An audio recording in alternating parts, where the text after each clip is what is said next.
Welcome to part 2 of our 3-part series, Hip Hop versus America. Tonight we discuss the impact of big business on hip hop and the portrayal of women in its music and videos. That person who you say is the scum of the earth, he was probably one of your sons. When Hugh Hefner was doing it way before us, it was never no Playboy against America. Boo, buffoons, gold tooth. We're not keeping the show honest. Be honest for me.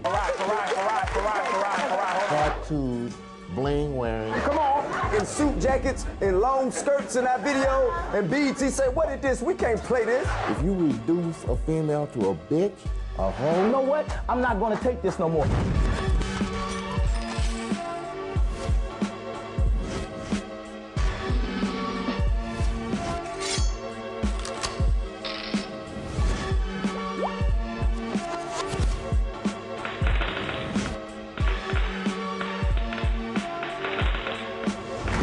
Welcome back to Hip Hop versus America. I'm Jeff Johnson. We're having a frank conversation about the state of hip hop.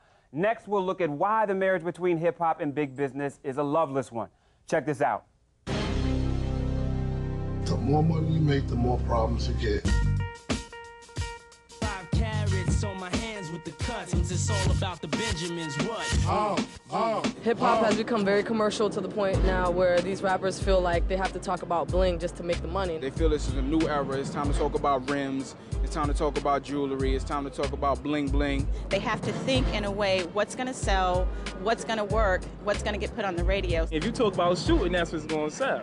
But if you talk about let's do the positive thing, let's go to college, you're not going to sell. Everybody sound the same, commercialize the game, reminiscing when it wasn't all business. A lot of people's not being themselves, you know what I'm saying? They like following other people, or they're doing what other people tell them to do. Artists don't try to develop a career, they try to develop like a hit CD or a hit single. This is why I'm hot. Obviously, corporate America, the record companies are supporting this mentality, which is why you can get this kind of music played on the radio. This is why I'm hot. Nothing good is coming out of the commercialization of hip-hop. Hip-hop has lost a lot of its political emphasis that it might have had in the past. There's no creativity in hip-hop. So I guess maybe that's good, that more people have ways to make money than before. The good thing is, you know what I'm saying, a lot of people's eating, you know, like a lot of people's, you know, getting rich off of it. Hip-hop is driven by money. It's all fueled by monetary gain and not artistic integrity. And I think that's sadly the future of where we're going, and that's the evolution of hip-hop. Rap won't even exist anymore if they keep letting it go like that. Chuck, let me come right into you on this. Has hip-hop sold out to corporate America? Well, number one, corporate America's interest is to separate people, turn people into product, consumers, and to have whatever package goes their way. You gotta remember, as black folks, you know, we were all sold just like product too. So often there gotta be some sort of separations, what's business versus what's really kind of keeps us going as family.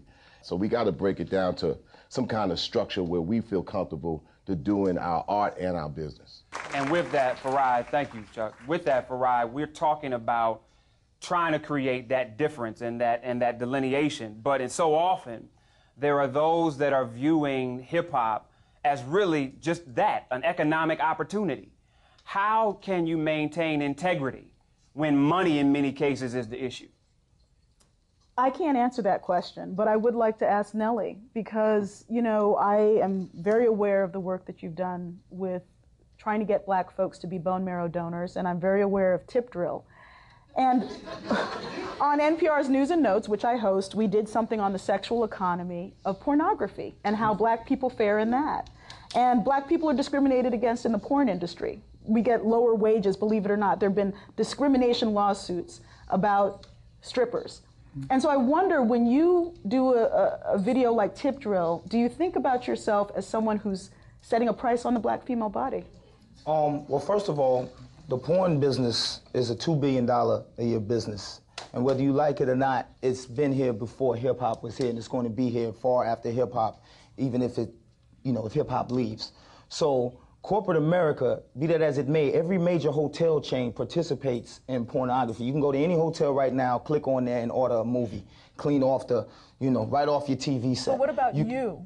Me as a whole, I do some music that are for adults, some music that are for some music that are for children. But Nelly, let me get to the question. Wait a minute. Let me get right to because I want to hear. You gotta let this man finish his point. I gotta be the moderator. But man, he's gotta finish. Let him finish his point. I'm gonna let him finish the point, brother. But let's go here because the question that she asked, was, do you sell out for the money?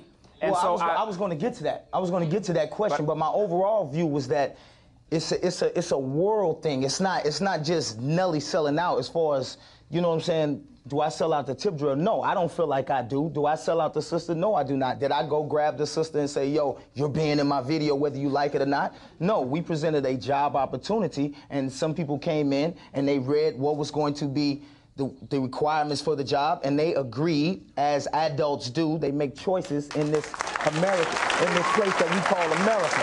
You know, that's what America is. It's the right to say yes or no. That's the country that we live in. We have the right to say yes or no.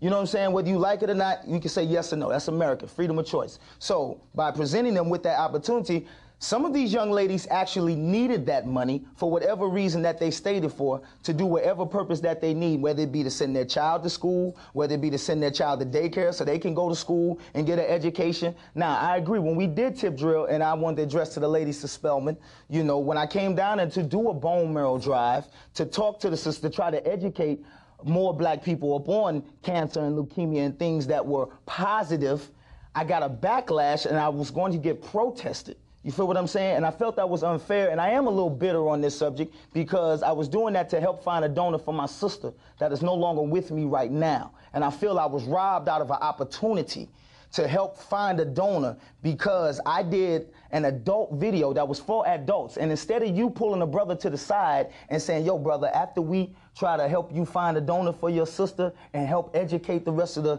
world on leukemia and cancer, something that's killing our community, then we need to have this discussion over here, which I wouldn't have no problem about doing. But no, you want to protest, wait a minute, you want to protest my stance and deny me a chance of saving my sister. Now, my sister is gone, but you have yet to protest, you have yet to picket in front of any of them strip clubs that are no more block than a 10-block radius from your school. And I want us to get back to that, but Nelson, I want us to be able to deal with this piece because there's so much that is dealt with when we talk about creativity and money. And is hip-hop now in a place where creativity is not rewarded because executives that have no creativity are telling artists what they have to do to sell?